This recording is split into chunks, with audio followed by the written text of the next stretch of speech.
Alhamdulillah Fathahil Alim alladzi khalaqal insana fi ahsani taqwim wa asyhadu an la ilaha illallah wahidul hakim wa asyhadu anna Muhammadan abduhu wa rasuluhu ar-rahmanur rahim. Allahumma shalli wa sallim ala sayyidina Muhammadin al-karim al-muzali alaihi wa innaka la'ala khuluqin 'adzim wa ala alihi wa ashabihi alladhina ataw rabbahum biqalbin salim. Amma ba'du. Faya ibadallah ittaqullaha rabbal alamin wa'budullaha mukhlishina lahuddin wa'budullaha hatta ya'tiyakumul yaqin. Wal takum minkum ummatun yad'una ilal khairi wa ya'muruna bil ma'ruf wa yanhauna 'anil munkar wa ulaika humul muflihun. Alhamdulillah wa syukurillah ala ni'amillah wa ala alihi wa sahbihi wa mawalah. Puji dan syukur kita panjatkan kehadirat Allah Subhanahu wa taala. Sampai saat ini Allah masih memberikan kita nikmat sehat, nikmat kesempatan, nikmat usia, nikmat iman dan Islam sehingga bisa melaksanakan ibadah salat Jumat dan juga ibadah saum yang sampai saat ini masih kita kerjakan. Mudah-mudahan amal ibadah kita di bulan Ramadan ini diterima oleh Allah Subhanahu wa taala. Salawat dan salam semoga senantiasa tercurah limpahkan kepada junjungan besar Nabi kita Nabi Muhammad, pada ahli keluarganya, para sahabatnya, para tabi'in, tabi'ut tabi'in, para alim ulama kita dan kepada kita semua selaku umatnya. Mudah-mudahan kita semua diberikan mendapatkan syafaat uzma nanti di yaumil qiyamah. Amin ya rabbal alamin. Jamaah dirahmati Allah Subhanahu wa taala, kalau ada suatu pertanyaan, apakah kita semua ingin tempat kita, kampung kita, negeri kita ini diberkahi oleh Allah Subhanahu wa taala, menjadi negeri yang aman, tentram, rezekinya datang melimpah ruah dari segenap tempat? Mungkin jawabannya semua orang ingin. Terus bagaimana caranya agar supaya kampung kita, negeri kita ini diberkahi oleh Allah Subhanahu wa taala? Kita merasakan sendiri negeri kita ini negeri yang subur, makmur ya. Sumber daya alamnya melimpah ruah, tetapi segala sesuatu di sini kita rasakan sulit ya, mahal dan lain sebagainya. Bagaimana agar kampung kita ini diberkahi Allah Subhanahu wa taala? Allah Subhanahu wa taala jelaskan di dalam Al-Qur'an surat Al-A'raf ayat 96. A'udzu billahi minasyaitonir rajim. Bismillahirrahmanirrahim. Walau anna ahlal qura amanu wattaqaw la fatahna 'alaihim barakatin minas samaa'i wal ardh. Walakin kadzabu fa akhadnahum bima kanu yaksibun. Dan sekiranya penduduk negeri beriman dan bertakwa, pasti kami akan melimpahkan kepada mereka berkah dari langit dan bumi. Tetapi ternyata mereka mendustakan ayat-ayat kami, maka kami siksa mereka sesuai apa yang telah mereka kerjakan. Quran Surat Al-A'raf ayat 96. Jemaah yang dirahmati Allah, syarat agar negeri kita, kampung kita diberkahi oleh Allah Subhanahu wa taala, datang berkah dari langit dan dari bumi, yaitu syaratnya dua saja, iman dan takwa. Pertanyaannya, apakah diri kita, warga di kampung kita atau di negeri kita sudah iman dan takwa yang sebenarnya takwa, sehingga Allah Subhanahu wa taala layak menolong diri kita semua. Allah berjanji dalam ayat yang lain, wa kana haqqan 'alaina nasrul mu'minin, kalau menjadi kepastian bagi kami untuk menolong orang-orang yang beriman. Tapi seolah-olah kita masih ditimpa kesulitan di negeri yang subur makmur ini, yang sumber daya alam yang melimpah ruah. Barang-barang mahal, pendidikan mahal, kesehatan mahal dan lain sebagainya. Jemaah yang dirahmati Allah Subhanahu wa taala, itulah tadi syaratnya, kita harus benar-benar beriman dan bertakwa kepada Allah Subhanahu wa taala. Kalau definisinya takwa ini imtisalu awamirillah wa ijtinabu nawahi. Itu terjemahan gampangnya itu mengamalkan seluruh perintah Allah, menjauhi seluruh yang dilarang oleh Allah Subhanahu wa taala.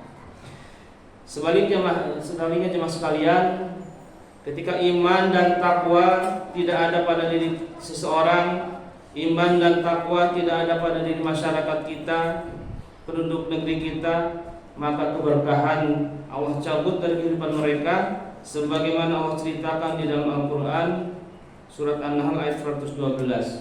A'udzubillahi minasyaitonirrajim. Bismillahirrahmanirrahim.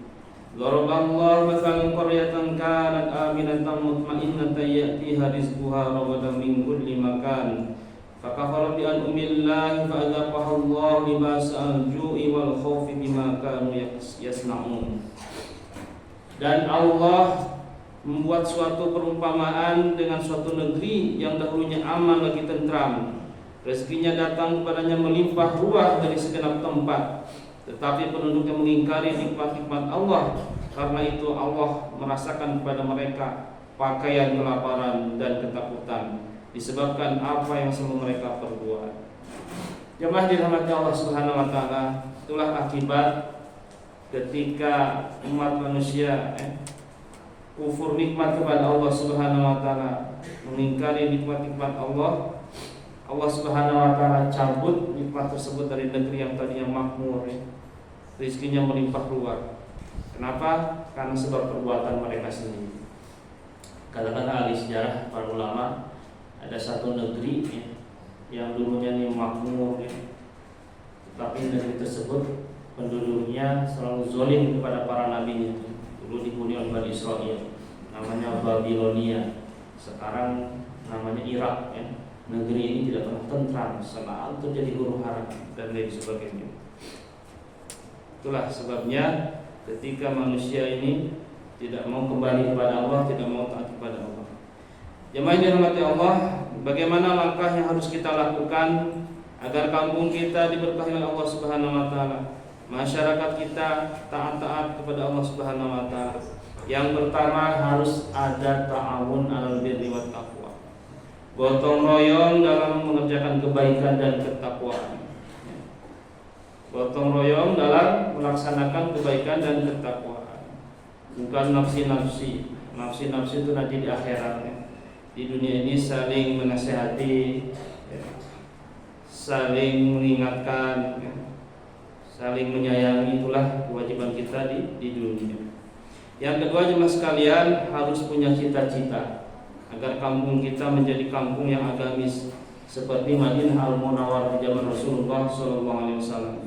Kampung yang penuh dengan berkah, bahkan menjadi sebab hidayah, sebab turunnya hidayah ke seluruh alam, yang mana penduduknya semua mengamalkan agama, semua taat kepada Allah, mulai dari anak kecil, orang dewasa, orang tua, semuanya mengamalkan agamanya Allah Subhanahu wa taala. Yang ketiga, jemaah sekalian, berdoa kepada Allah agar kampung kita dijadikan kampung yang diberkahi sebagaimana kampung Madinah Munawwarah.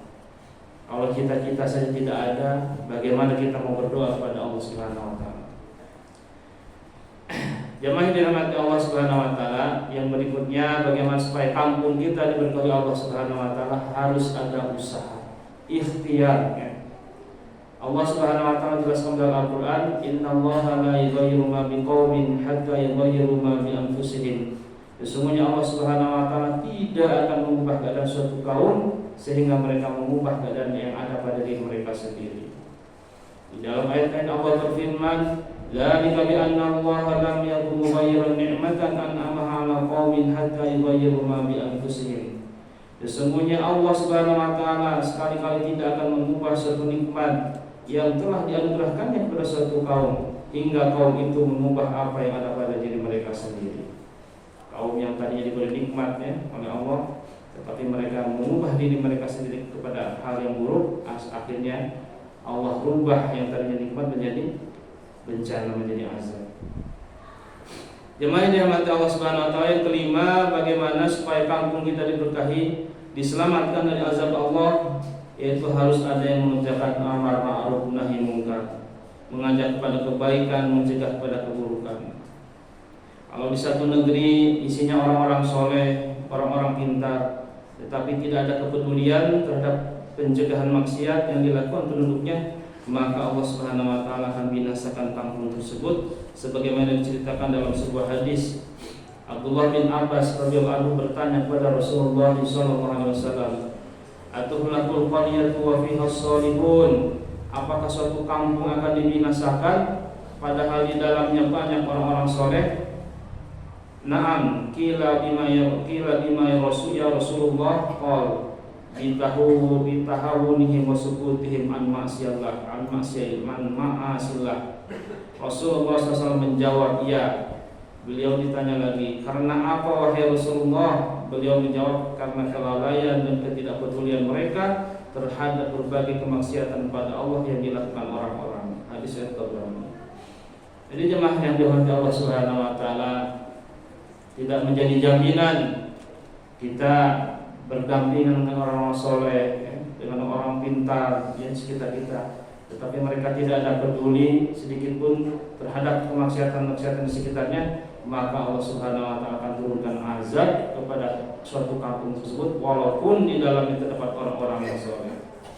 Jemaah dirahmati Allah Subhanahu wa taala, kita sebagai orang awam penting belajar, bertanya dan mahabbah kepada para alim ulama agar dijauhkan dari azab Allah Subhanahu wa taala.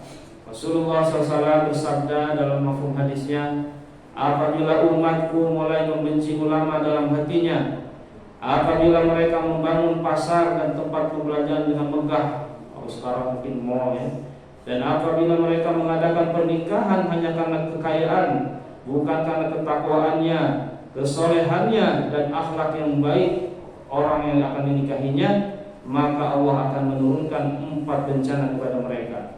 Yang pertama berupa kelaparan, kedua kezaliman penguasa, 3 ketidakjujuran para pejabat yang mengatur urusan mereka, dan 4 serangan musuh. Hadis riwayat Hakim. Itulah jemaah yang dirahmati Allah Subhanahu wa taala, akibat dari hal-hal yang harus kita antisipasi supaya Allah Subhanahu wa taala tidak mengazab daerah yang kita tempati. Jemaah dirahmati Allah, apabila umat ini taat kepada Allah, maka maka keberkahan akan Allah turunkan sebagaimana disahkan dalam hadis qudsi. Allah Subhanahu wa taala berfirman, apabila hambaku mentaatiku, aku akan mengirimkan hujan kepada mereka pada malam hari pada saat mereka tidur, dan matahari akan tetap bersinar ke atas mereka, sehingga urusan-urusan mereka yang dilakukan pada siang hari tidak akan terbengkalai, dan bunyi halilintar tidak akan terdengar oleh mereka, sehingga mereka tidak ketakutan dan cemas. Ikuti dari kitab Jami'us Shaghir. Umar radhiyallahu anhu berkata, aku telah diberitahu bahwa Nabi Musa alaihissalam atau Nabi Isa alaihissalam pernah bertanya kepada Allah Subhanahu wa taala, apakah tanda keridhoanmu kepada umat ini? Allah Subhanahu wa taala menjawab, tandanya adalah pada saat mereka menyemai benih di ladang, aku mengirimkan hujan, dan pada musim panen aku menahan hujan. Urusan pemerintahan mereka aku serahkan ke tangan orang yang berhati lembut, dan urusan harta benda mereka aku serahkan pada orang yang dermawan. Kemudian mereka bertanya, dan apakah tanda ketidakridhoanmu terhadap umat ini? Allah Subhanahu wa taala menjawab, tandanya adalah pada musim menyemai benih ladang aku menahan hujan, dan pada musim panen aku mengirimkan hujan lebat. Urusan pemerintahan aku serahkan ke tangan orang-orang jahil, dan urusan harta benda mereka aku serahkan kepada orang-orang yang kikir. Kutip dari kitab Durrul Mansur.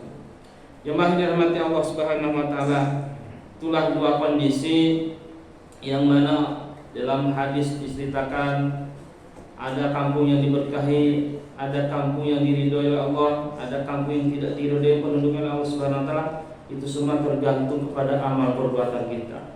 Mudah-mudahan di momentum Ramadan yang diberkahi ini kita senantiasa bisa lebih memperbaiki diri kita, memperbaiki amaliyah kita, sehingga makin hari makin takut kepada Allah, makin hari makin taat kepada Allah Subhanahu wa taala, dan mudah-mudahan ibadah saum kita dituntun oleh Allah Subhanahu wa taala sampai kita bisa menyelesaikannya dengan baik.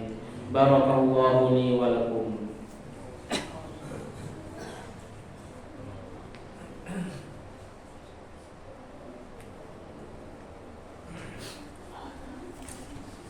Innal hamdalillah nasta'inuhu wa nastaghfiruhu wa nu'minu bihi wa natawakkalu 'alaihi wa na'udzu bihi min shururi anfusina wa min sayyiati a'malina. May yahdihillahu fala mudilla lahu wa may yudlilhu fala hadiya lahu. أشهد أن لا إله إلا الله وحده لا شريك له وأشهد أن محمدا عبده ورسوله اللهم صل وسلم وبارك على سيدنا محمد وعلى آله وأصحابه والتابعين لهم بإحسان إلى يوم الدين أما بعد فيا عباد الله اتقوا الله حق تقاته ولا تموتن إلا وأنتم مسلمون إن الله ملائكته يصلون على النبي يا أيها الذين آمنوا صلوا عليه وسلموا تسليما آمين يا رب العالمين اللهم صل وسلم على سيدنا محمد وعلى آل سيدنا محمد وعلى أزواج سيدنا محمد وعلى ذرية سيدنا محمد وعلى أتباع سيدنا محمد وارض اللهم عن خلفائه الأربعة أبي بكر وعمر وعثمان وعلي وسائر أصحاب رسول الله أجمعين اللهم اغفر للمؤمنين والمؤمنات والمسلمين والمسلمات الأحياء منهم والأموات إنك سميع قريب مجيب الدعوات اللهم تقبل منا صلاتنا وصيامنا وقيامنا وركوعنا وسجودنا وتضرعنا وتخشعنا وتعبدنا وتمم تقصيرنا يا أرحم الراحمين اللهم إنا نسألك رضاك والجنة ونعوذ بك من سخطك والنار اللهم ألف بين قلوب المسلمين ووحد صفوفهم واجمع كلمتهم على الحق يا أكرم الأكرمين ربنا آتنا في الدنيا حسنة وفي الآخرة حسنة وقنا عذاب النار سبحان ربك رب العزة عما يصفون وسلام على المرسلين والحمد لله رب العالمين.